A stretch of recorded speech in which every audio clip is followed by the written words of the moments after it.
மக்கத்தில் பூத்து மதீனத்தில் வளர்ந்தீர் மக்களினிடையே தீனை சேர்த்தீர் எந்த மன்னரும் வியக்கும் வண்ணம் எந்த மன்னரும் வியக்கும் வண்ணம் மன்னரை தாங்கள் வாழ்ந்தீரே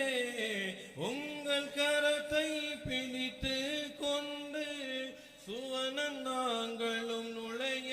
வேண்டும் என்னை நீரும் பார்க்காவிட்டால் என்னை நீரும் பார்க்காவிட்டால்